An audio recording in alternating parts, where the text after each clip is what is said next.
हर युग में मनुष्य अपने कार्यों के परिणामों से बंधा रहा है। वो सोचता है, अगर सफलता मिली तो ही मेरा कर्म सार्थक है, अगर असफल हुआ तो सब व्यर्थ। पर भगवान श्री कृष्ण ने इस सोच को उलट दिया। उन्होंने कहा, कर्मण्येवाधिकारस्ते मा फलेषु कदाचन। तेरा अधिकार केवल कर्म करने में है, फल पर नहीं। यह वाक्य सुनने में छोटा है, लेकिन इसके भीतर जीवन की सबसे गहरी सच्चाई छिपी है। जब इंसान अपने कर्म को फल से जोड़ देता है तो वह बंध जाता है। जब कर्म कर्तव्य बन जाता है तब ही आत्मा मुक्त होती है। सोचिए, आज के समय में कितने लोग केवल इसलिए तनाव में हैं क्योंकि उन्हें अपने काम का परिणाम तुरंत चाहिए। चाहे वह छात्र हो जो परीक्षा के परिणाम से डरा है, या बिजनेस करने वाला जो मुनाफे की चिंता में नींद खो बैठा है, या वह कलाकार जो लाइक्स और व्यूज से अपनी मेहनत को तौलता है। हर कोई फल में अटका हुआ है। लेकिन कृष्ण कहते हैं, अगर तू केवल परिणाम देखेगा तो कर्म का आनंद खो देगा। जब हम कर्म में प्रेम डालते हैं तब हर पल पूजा बन जाता है। एक किसान जब खेत जोतता है, उसे नहीं पता उसकी फसल कितनी होगी। फिर भी वह पूरी लगन से मेहनत करता है, क्योंकि उसे पता है कि उसका धर्म कर्म करना है, परिणाम भगवान पर छोड़ना है। आधुनिक युग में यह शिक्षा मानसिक शांति का सबसे बड़ा रहस्य है। आज लोग हर चीज की तुलना करते हैं। उसका घर बड़ा है, उसकी गाड़ी महंगी है, उसके फॉलोअर्स ज्यादा हैं। पर गीता कहती है, तुलना से नहीं, योगदान से जीवन बदलता है। जब इंसान यह समझ लेता है कि हर कर्म एक सेवा है, तब वह किसी से कम या ज्यादा नहीं होता। वह बस अपनी भूमिका पूर्णता से निभा रहा होता है। यह विचार हमें सिखाता है कि कर्म केवल कमाई का साधन नहीं, बल्कि आत्मा की साधना है। कृष्ण स्वयं जब गोकुल में गोपाल बने तो उन्होंने यह नहीं सोचा कि मैं भगवान हूं, मुझे गाय चरानी नहीं चाहिए। उन्होंने अपने कर्म को प्रेम और सरलता से किया। जब द्वारका के राजा बने तब भी वही नम्रता और संतुलन रहा।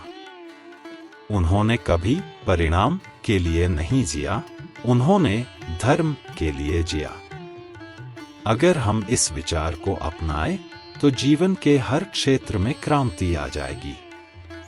एक छात्र पढ़ाई करेगा क्योंकि सीखना उसका धर्म है, न कि केवल अंक लाना। एक पिता परिवार के लिए काम करेगा क्योंकि उसका दायित्व है, न कि दिखावे के लिए। एक कलाकार रचना करेगा क्योंकि सृजन उसकी आत्मा की अभिव्यक्ति है, न कि तालियों के लिए। श्री कृष्ण यह नहीं कहते कि फल की आशा मत रखो। वे कहते हैं, फल पर अधिकार मत रखो। अर्थात कोशिश करो, पर परिणाम का गुलाम मत बनो। क्योंकि अगर तू परिणाम का गुलाम बनेगा तो असफलता तुझे तोड़ देगी। लेकिन अगर तू कर्म का साधक बनेगा तो असफलता भी तुझे मजबूत बनाएगी। यही वजह है कि अर्जुन जब युद्ध के बीच निराश हुआ तब कृष्ण ने उससे यही कहा, तू बस अपना धनुष उठा और अपना धर्म निभा। जीत हार तेरे हाथ में नहीं है, पर प्रयास तेरा कर्तव्य है। आज अगर हम इस एक विचार को जीना सीख लें तो हम चिंता से मुक्त हो जाएंगे। क्योंकि चिंता वहीं होती है जहां नियंत्रण नहीं होता। कृष्ण हमें सिखाते हैं कि जहां नियंत्रण है वहां कर्म करो, जहां नहीं है वहां समर्पण करो। और यही जीवन का संतुलन है। इस विचार का सार यह है, कर्म करो क्योंकि वही तेरी पूजा है। फल की चिंता छोड़ो क्योंकि वही तेरा विश्वास है। जब तू दोनों को मिलाएगा तब जीवन योग बन जाएगा। हम सब जीवन में शांति की तलाश में हैं। कभी मंदिर में, कभी पहाड़ों में, कभी धन में, कभी रिश्तों में। हर कोई यही कहता है, मुझे सुकून चाहिए। पर क्या आपने कभी सोचा कि यह सुकून आखिर खोता कहाँ है? भगवान श्री कृष्ण ने गीता में स्पष्ट कहा है, शांति न अशांत मनुष्य को मिल सकती है, न ही उसे जो इच्छाओं के वश में है। अशांतस्य कुतः सुखम। इस एक वाक्य में जीवन का पूरा गणित छिपा है। हम बार बार यह भूल जाते हैं कि शांति बाहर नहीं, भीतर होती है। पर हम बाहर की चीजों को पकड़कर मन को स्थिर करने की कोशिश करते हैं। हम सोचते हैं, अगर मुझे प्रमोशन मिल जाए तो मैं खुश रहूंगा। अगर कोई मुझे समझ ले तो मन शांत हो जाएगा। अगर पैसे बढ़ जाए तो तनाव खत्म हो जाएगा। लेकिन जैसे ही एक इच्छा पूरी होती है, दूसरी उठ खड़ी होती है। यह इच्छाओं का चक्र ऐसा है कि मन को कभी ठहरने नहीं देता। कृष्ण का यह विचार हमें सिखाता है कि मन को नियंत्रित करना ही सच्ची विजय है। जब अर्जुन युद्ध भूमि में भ्रमित था, तो उसका शत्रु सामने खड़ा कौरव नहीं था। उसका शत्रु उसका खुद का अशांत मन था। वह युद्ध के मैदान में खड़ा था, लेकिन भीतर हार चुका था। तभी कृष्ण ने उससे कहा, हे अर्जुन, तू अपने मन को वश में कर, वही तेरा मित्र है। और अगर मन तेरे वश में नहीं है, तो वही तेरा शत्रु बन जाएगा। कितना गहरा संदेश है यह। आज के समय में भी यही सबसे बड़ा सत्य है। हमारा जीवन बाहरी समस्याओं से ज्यादा भीतर की अस्थिरता से परेशान है। हम सोशल मीडिया पर किसी और की सफलता देखते हैं और बेचैन हो जाते हैं। हम दूसरों की राय में अपने मूल्य को खोजते हैं। हम दूसरों के शब्दों से अपना मूड बनाते और बिगाड़ते हैं। जबकि कृष्ण कहते हैं, जो स्वयं को जीत लेता है, उसे कोई हरा नहीं सकता। आधुनिक मनुष्य बाहर की उपलब्धियों को सफलता मानता है। लेकिन श्री कृष्ण कहते हैं, जिसने मन को जीत लिया, वही सच्चा विजेता है। क्योंकि अगर मन स्थिर हो जाए तो सुख दुख, लाभ हानि, जय पराजय सब एक समान हो जाते हैं। ऐसे व्यक्ति को कोई चीज विचलित नहीं कर सकती। उसे न आलोचना डिगाती है, न प्रशंसा घमंडित करती है। वह अपने भीतर के संतुलन में जीता है और वहीं से सच्ची शांति जन्म लेती है। यह विचार विशेष रूप से आज के युग में सबसे जरूरी है। आज इंसान अपने मन का मालिक नहीं, बल्कि गैजेट्स और विचारों का गुलाम बन गया है। सुबह उठते ही फोन देखते हैं, फिर दूसरों से तुलना करते हैं, फिर बेचैनी महसूस करते हैं। हमारा मन हर समय रिएक्शन मोड में रहता है। कोई कुछ कह दे तो मूड बदल जाता है। कुछ न मिले तो मन टूट जाता है।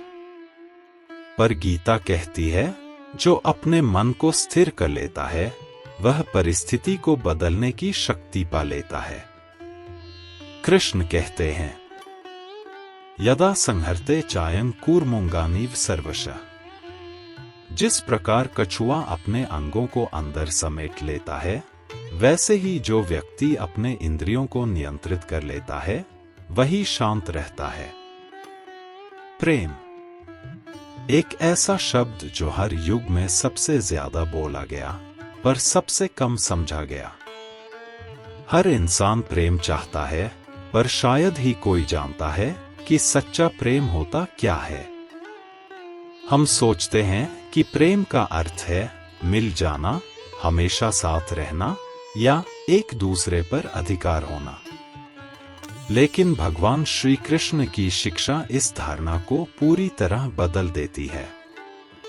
वे कहते हैं, जहां अपेक्षा है वहां प्रेम नहीं, जहां शुद्ध भाव है वहीं प्रेम है। राधा और कृष्ण का प्रेम इसी सत्य का सबसे सुंदर प्रतीक है। उनका मिलन शारीरिक नहीं था, आत्मिक था। उनका प्रेम किसी वचन, अनुबंध या विवाह से बंधा नहीं था। वह आत्मा और परमात्मा के मिलन जैसा था। राधा जानती थी कि कृष्ण द्वारका जाएंगे। कृष्ण जानते थे कि राधा वृंदावन में रहेंगी। फिर भी उनके बीच की दूरी ने उनके प्रेम को कम नहीं किया, बल्कि और गहरा बना दिया। कृष्ण का यह विचार हमें सिखाता है कि सच्चा प्रेम वह नहीं जो बांध ले, बल्कि जो मुक्त कर दे। जब हम किसी को प्यार करते हैं तो अक्सर हम कहते हैं, तुम मेरे हो, मुझे तुम्हारी जरूरत है, तुम बिना मैं अधूरा हूं।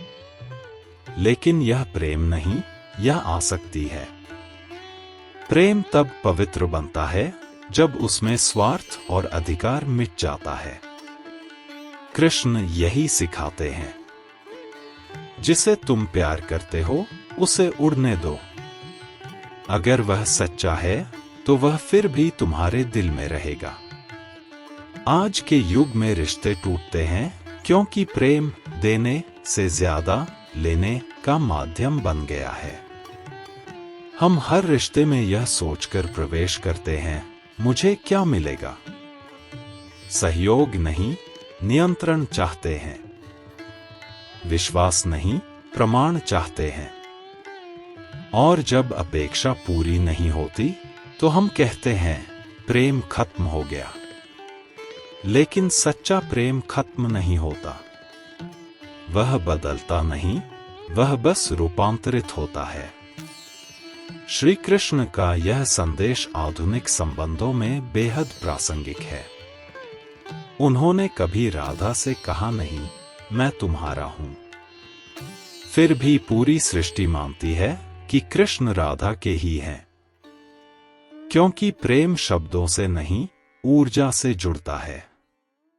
वो कहते हैं, प्रेम वह नहीं जो दूसरे को पाओ, बल्कि वह जो दूसरे के अस्तित्व में आनंद देखो। जब प्रेम इस स्तर का होता है तो उसमें दुख नहीं रहता, क्योंकि अपेक्षा नहीं रहती। अगर हम अपने जीवन में इस विचार को अपनाएं तो रिश्ते बदल सकते हैं। पति पत्नी के बीच झगड़े कम होंगे, माता पिता और बच्चों के बीच दूरी घटेगी।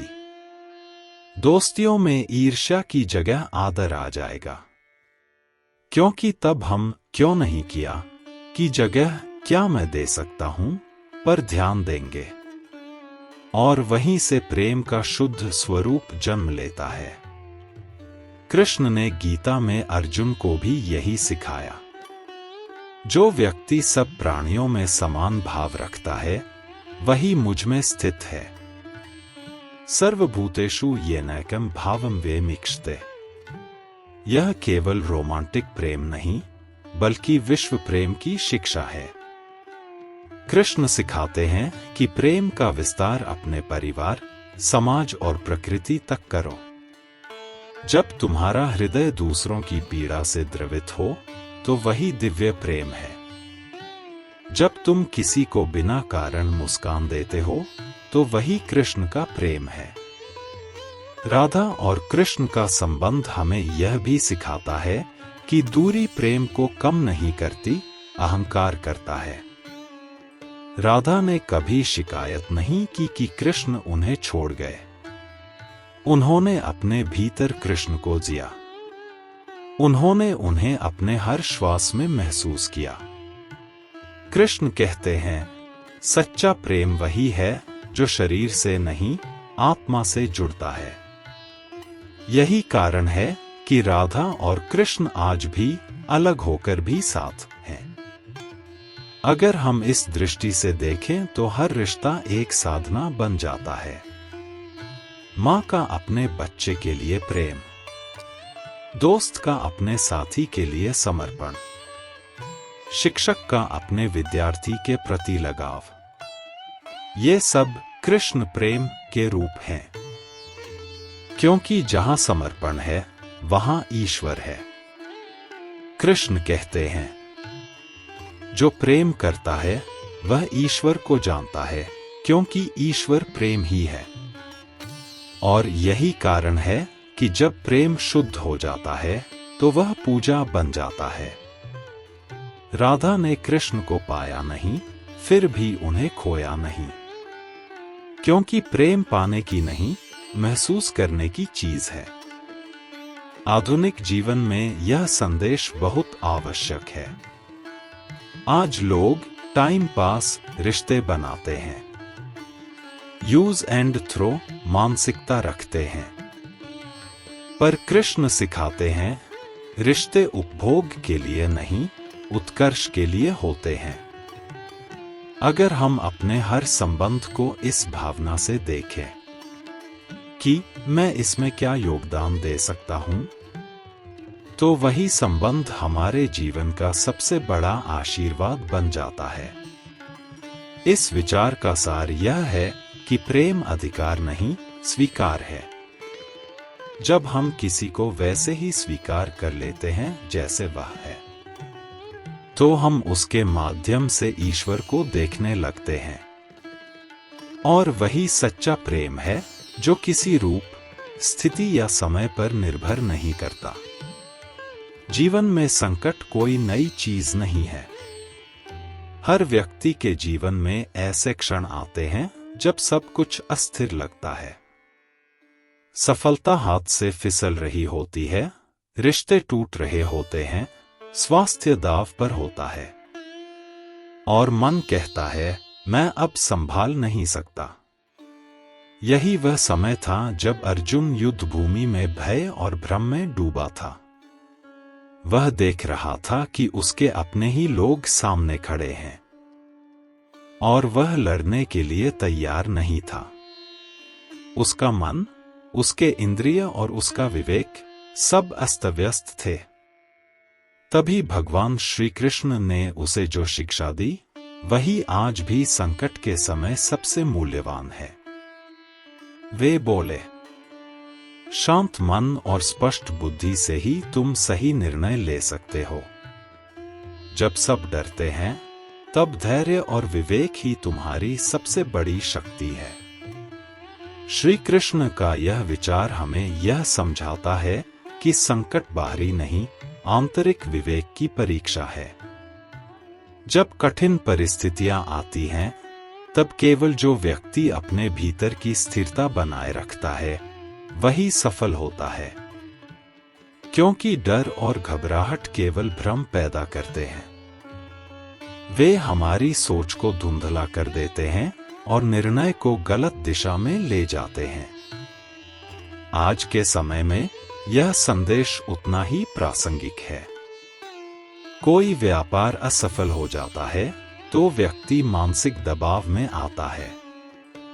कोई नौकरी खो देता है तो डर और चिंता उसके मन पर हावी हो जाती है। कोई परीक्षा में असफल होता है तो आत्मविश्वास टूट जाता है। लेकिन श्री कृष्ण सिखाते हैं, असली ताकत भय के बावजूद ठहरने में है, घबराहट में नहीं। आध्यात्मिक दृष्टि से देखें तो संकट हमें अपने आप से जोड़ने का अवसर है। श्री कृष्ण कहते हैं, मनुष्य संकट में ही अपने वास्तविक स्वरूप को जानता है। जब जीवन आसान होता है, तब कोई अपने भीतर की शक्ति नहीं देखता। इसका अर्थ यह है कि कठिनाई हमें आत्मजागरूक बनाती है। जो व्यक्ति शांत मन और विवेक के साथ संकट का सामना करता है, वह न केवल उस समस्या को हल करता है, बल्कि अपने भीतर नई क्षमताओं का निर्माण करता है। जैसे अर्जुन ने कृष्ण के मार्गदर्शन में अपने भय और भ्रम को परास्त किया, वैसे ही आज हम भी अपने डर को जीत सकते हैं। आधुनिक जीवन में यह शिक्षा हमें 3 प्रमुख तरीके से मदद करती है। 1. विचारों पर नियंत्रण। संकट के समय व्यक्ति अक्सर अपनी नकारात्मक भावनाओं में खो जाता है। श्री कृष्ण कहते हैं, मन को नियंत्रित करो, विचारों को स्थिर करो। जब विचार स्थिर होते हैं तब निर्णय स्पष्ट होते हैं। 2. भावनाओं का संतुलन। डर और घबराहट हमें असमर्थ बनाते हैं, लेकिन यदि हम अपने अंदर की स्थिरता बनाए रखें तो भावनाएं केवल संकेत बन जाती हैं, मार्गदर्शक नहीं। 3. कार्रवाई की स्पष्टता। जब मन शांत और बुद्धि स्पष्ट होती है तो व्यक्ति बिना घबराहट के सही कदम उठाता है। कृष्ण अर्जुन को यही सिखाते हैं, युद्ध के लिए तैयार रहो, बिना भय के, बिना संदेह के। वास्तविक जीवन में इसका उदाहरण बहुत आसान है। मान लीजिए कोई व्यक्ति अचानक वित्तीय संकट में पड़ जाता है। यदि वह डर और घबराहट में फंस जाए तो निर्णय केवल त्रुटिपूर्ण होंगे। लेकिन यदि वह शांत मन से परिस्थिति का विश्लेषण करे, संसाधनों का मूल्यांकन करे और योजना बनाकर कार्य करे, तो वही संकट अवसर में बदल सकता है। श्री कृष्ण का यह विचार हमें यह भी याद दिलाता है कि संकट स्थायी नहीं होते, वे गुजरते हैं। जो व्यक्ति मानसिक रूप से मजबूत और विवेकपूर्ण होता है वह संकट के गुजरने तक अडिग रहता है, और जब संकट समाप्त होता है तब वही व्यक्ति दूसरों से आगे निकल जाता है। गीता में अर्जुन का अनुभव आज के हर व्यक्ति के लिए प्रेरणा है। अर्जुन ने अपने भय और भ्रम के बावजूद कृष्ण का मार्ग अपनाया, और वही मार्ग उसे विजय बनाता है। यही संदेश आज भी प्रासंगिक है। जब सब डरें तब तुम शांत रहो, जब सब घबराएं तब तुम विवेक से काम लो। इस विचार का सार यह है, संकट सभी के जीवन में आएंगे। धैर्य, विवेक और स्थिरता ही असली शक्ति है। बाहरी परिस्थितियों से डरना छोड़ो, अंदर की शक्ति पहचानो। श्री कृष्ण का यह संदेश हमें बताता है कि जीवन में स्थिरता केवल बाहरी सफलताओं से नहीं आती, बल्कि अंदर के आत्मविश्वास और विवेक से आती है। जब हम अपने भीतर शांत रहना सीखते हैं, तब जीवन की चुनौतियां हमें तोड़ नहीं सकती, बल्कि हमें और मजबूत बनाती हैं। सारांश। श्री कृष्ण का चौथा अमूल्य विचार हमें यह सिखाता है, संकट में शांत रहो। जब सब डरते हैं तब विवेक और धैर्य ही तुम्हारी सबसे बड़ी ताकत है। यह शिक्षा जीवन के हर क्षेत्र में लागू होती है। व्यापार, शिक्षा, रिश्ते, स्वास्थ्य और व्यक्तिगत विकास। जब आप संकट में भी स्थिर रहेंगे तो आपके निर्णय और कर्म सदैव सफलता की ओर बढ़ेंगे। ज्ञान, सीखने की प्रक्रिया और आत्म साक्षात्कार, यही मानव जीवन का सबसे महान उपहार है। भगवान श्री कृष्ण ने अर्जुन को गीता में बार बार यह सिखाया कि ज्ञान केवल किताबों या शब्दों में नहीं, बल्कि कर्म, अनुभव और आत्मनिरीक्षण में भी होता है। वे कहते हैं, जो व्यक्ति सीखने का साहस रखता है वही वास्तविक विजेता है।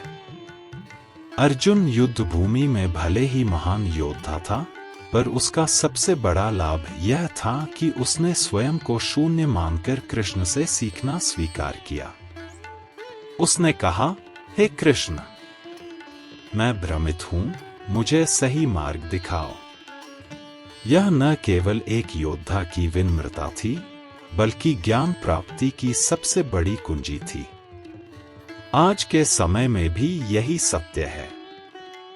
हम अक्सर सोचते हैं, मैं जानता हूं, मुझे और सीखने की जरूरत नहीं। लेकिन असली सफलता और स्थायित्व केवल उन्हीं को मिलते हैं जो सीखने का उत्साह बनाए रखते हैं। ज्ञान का मतलब केवल शैक्षिक ज्ञान नहीं है, यह अनुभव, विवेक और जीवन के हर क्षेत्र की समझ भी है। श्री कृष्ण का यह विचार 3 महत्वपूर्ण आयामों में जीवन को बदलता है। 1. स्वयं को लगातार सुधारना।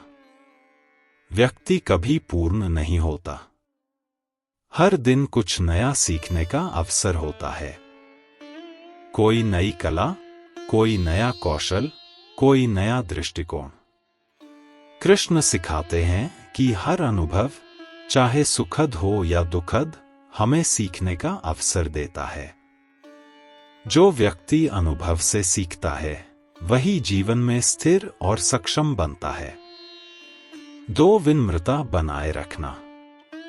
अर्जुन की सीख यह भी दिखाती है कि सच्चा ज्ञान विनम्रता के साथ स्वीकार करना चाहिए।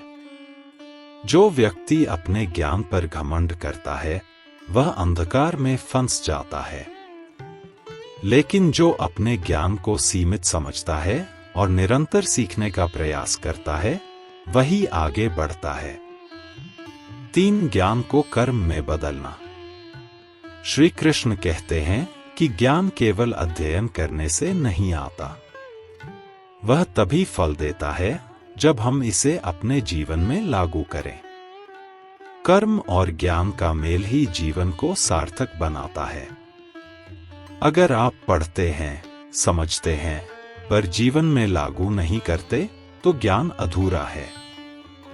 आधुनिक जीवन में यह शिक्षा बेहद आवश्यक है।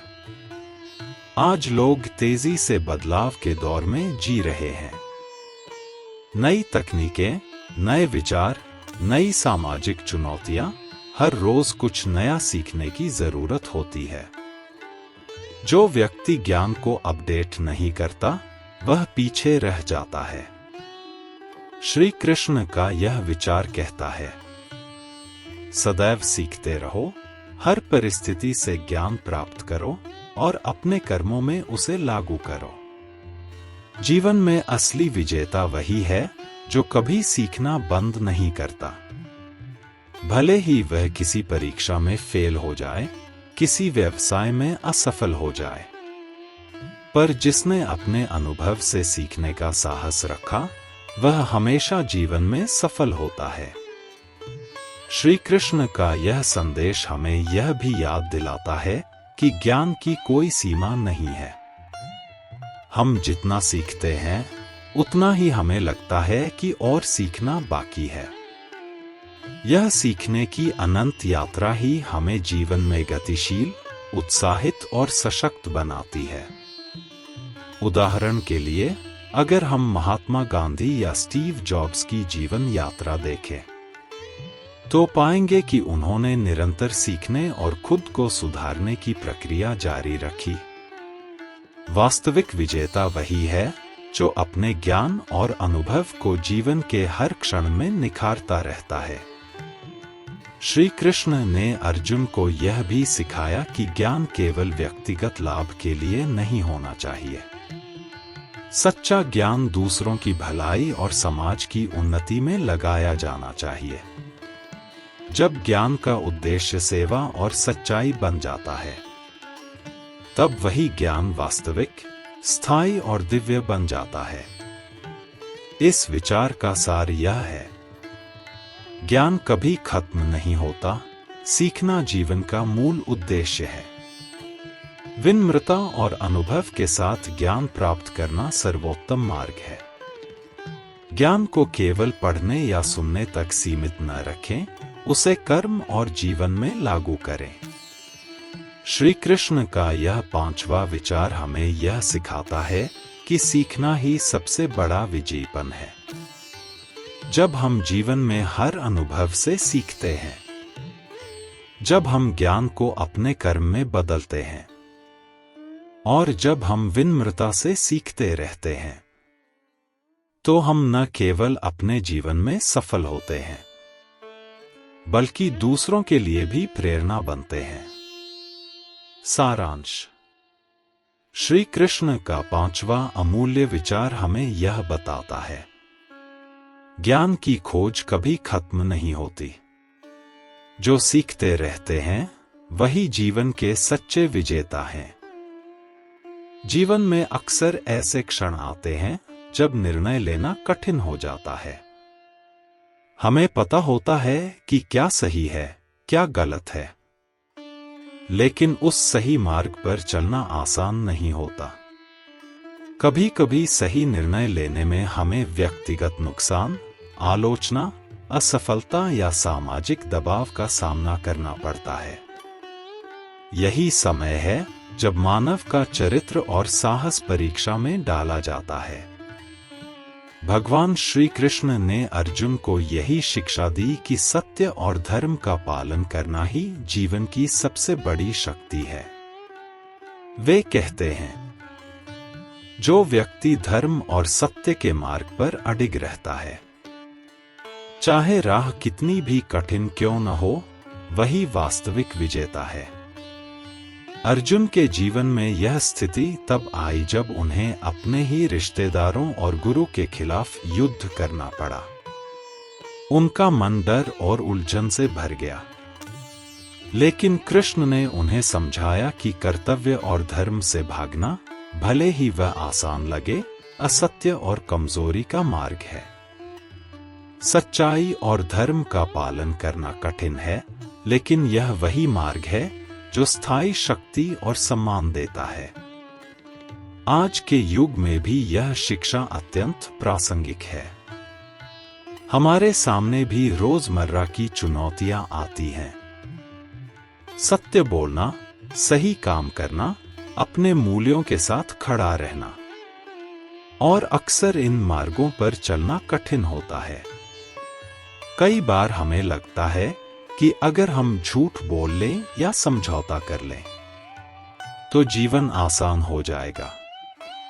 लेकिन कृष्ण का यह विचार हमें याद दिलाता है कि सच्चाई और धर्म का त्याग अंततः असफलता और दुख की ओर ले जाता है।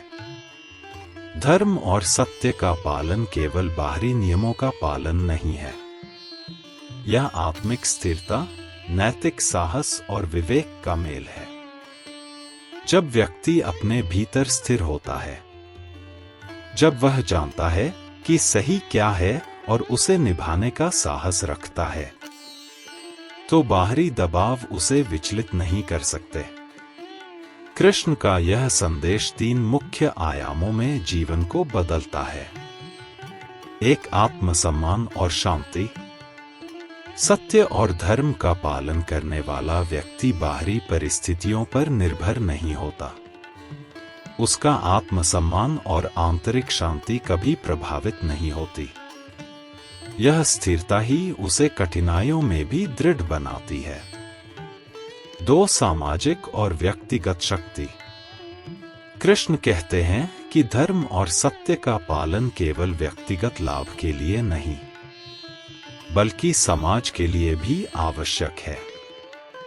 जो व्यक्ति अपने नैतिक मूल्यों पर अडिग रहता है, वह दूसरों के लिए प्रेरणा और आदर्श बन जाता है। 3, दीर्घकालिक सफलता। सत्य और धर्म का मार्ग अस्थायी कठिनाइयां लाता है, लेकिन यह स्थायी सफलता और सम्मान की गारंटी देता है। जो व्यक्ति इसे अपनाता है, वह केवल आज नहीं, बल्कि आने वाली पीढ़ियों में भी अपनी शक्ति और प्रभाव छोड़ जाता है। आधुनिक जीवन में इसका उदाहरण हमारे चारों ओर देखने को मिलता है। ऐसे लोग जिन्होंने सत्य और धर्म का पालन किया, चाहे वह महात्मा गांधी हों या कोई सामान्य व्यक्ति जिसने ईमानदारी और न्याय का मार्ग अपनाया, अंततः उन्हें सम्मान, सफलता और शांति प्राप्त हुई। श्री कृष्ण अर्जुन को यह भी बताते हैं कि धर्म का पालन करना हमेशा आसान नहीं होता। कभी कभी हमें अकेले रहना पड़ता है, विरोध झेलना पड़ता है, पर यह परीक्षा हमें मजबूत बनाती है, क्योंकि जो व्यक्ति धर्म और सत्य के मार्ग पर अडिग रहता है वह कभी हार नहीं सकता। इस विचार का सार यह है, सत्य और धर्म का पालन करना कठिन है, पर यह सच्ची शक्ति है। आत्मिक स्थिरता और नैतिक साहस स्थायी सम्मान और सफलता देते हैं। कठिनाइयां मार्ग को कठिन बनाती हैं, लेकिन उन्हें पार करना हमें महान बनाता है। श्री कृष्ण का यह छठा अमूल्य विचार हमें जीवन में यह सिखाता है कि सच्ची शक्ति बाहरी संसाधनों में नहीं, बल्कि आंतरिक नैतिक साहस और सत्य के प्रति अडिगता में है। जो व्यक्ति अपने मूल्यों पर अडिग रहता है वह जीवन की हर चुनौती को पार कर सकता है और स्थायी सम्मान और सफलता प्राप्त कर सकता है। अहंकार, यह शब्द सुनने में छोटा लगता है, लेकिन इसका प्रभाव अत्यधिक गहरा और व्यापक होता है। मनुष्य के जीवन में अहंकार अक्सर उसके निर्णय, रिश्तों और मानसिक शांति को प्रभावित करता है। भगवान श्री कृष्ण ने गीता में स्पष्ट किया कि अहंकार से जीवन का मार्ग अवरुद्ध होता है और व्यक्ति अपने वास्तविक स्वरूप को नहीं देख पाता। वे कहते हैं, जो विनम्र है वही सच्चा महान है। अहंकार से भरा मन कभी शांति और सफलता नहीं पाता। अर्जुन युद्ध भूमि में जब अपने भीतर संदेह और भय में खोया हुआ था, कृष्ण ने उसे विनम्रता का महत्व समझाया। उन्होंने अर्जुन से कहा कि केवल बल, शक्ति या ज्ञान से विजय नहीं हुआ जा सकता, बल्कि अपने अहंकार को नियंत्रण में रखते हुए दूसरों के प्रति सम्मान और प्रेम दिखाना भी अत्यंत आवश्यक है। आज के समय में अहंकार कई रूपों में दिखाई देता है। कोई अपनी योग्यता के कारण दूसरों को नीचा समझता है। कोई अपने पद या सामाजिक स्थिति के कारण घमंड करता है। कोई अपनी उपलब्धियों का दिखावा करके दूसरों को प्रभावित करने की कोशिश करता है। लेकिन श्री कृष्ण कहते हैं, यह सब बाहरी और अस्थायी है। सच्ची महानता मन की विनम्रता और आत्मा की गहराई में होती है। अहंकार मनुष्य को अपने भीतर की सच्चाई से दूर ले जाता है। वह सोचता है, मैं सबसे बेहतर हूं। लेकिन यही सोच उसे सीखने, सुधारने और अनुभव से ज्ञान लेने से रोकती है। विनम्र व्यक्ति हमेशा तैयार रहता है नई चीजें सीखने, दूसरों से मार्गदर्शन लेने और अपने आप को सुधारने के लिए। और यही प्रक्रिया जीवन में सच्ची सफलता और सम्मान लाती है। श्री कृष्ण का यह संदेश 3 मुख्य आयामों में हमारे जीवन को प्रभावित करता है। 1, आत्मजागरूकता और सुधार। विनम्रता व्यक्ति को अपनी कमियों और शक्तियों को समझने की क्षमता देती है। अहंकार व्यक्ति को भ्रमित कर देता है। वह सोचता है कि उसे किसी से कुछ सीखने की जरूरत नहीं। विनम्र व्यक्ति हर अनुभव से सीखता है और हर चुनौती को अवसर में बदल देता है। 2, रिश्तों में सामंजस्य। अहंकार संबंधों में दूरी पैदा करता है। विनम्र व्यक्ति दूसरों की राय सुनता है, सहानुभूति दिखाता है और सहयोग करता है। इससे व्यक्तिगत और सामाजिक रिश्ते मजबूत बनते हैं। सच्ची महानता केवल व्यक्तिगत उपलब्धियों में नहीं, बल्कि दूसरों के साथ संतुलन और सहयोग में भी निहित होती है। 3, सच्ची शक्ति और सम्मान। अहंकार व्यक्ति को अस्थिर और कमजोर बनाता है। विनम्रता व्यक्ति को स्थिर और सशक्त बनाती है। विनम्र व्यक्ति दूसरों को नीचा नहीं समझता, बल्कि हर व्यक्ति में ईश्वर के स्वरूप को देखता है। यही दृष्टिकोण उसे सच्चा सम्मान और महानता प्रदान करता है। गीता में कृष्ण का उदाहरण देखते हैं। उन्होंने स्वयं जब कंस का विनाश किया तब भी अहंकार नहीं किया। उन्होंने हमेशा अपने कार्य को धर्म और न्याय के मार्ग पर किया। वे कभी अपनी शक्ति और महिमा का घमंड नहीं करते। उनकी विनम्रता ही उनकी वास्तविक महानता है। आज हमारे जीवन में भी यही सीखने योग्य है। हम अक्सर सफलता, पद, पैसा या शक्ति के कारण अहंकार में फंस जाते हैं। लेकिन वही व्यक्ति जो विनम्रता से अपने कर्म करता है, वह न केवल दूसरों का आदर जीतता है, बल्कि अपने जीवन में भी शांति, स्थिरता और संतोष प्राप्त करता है।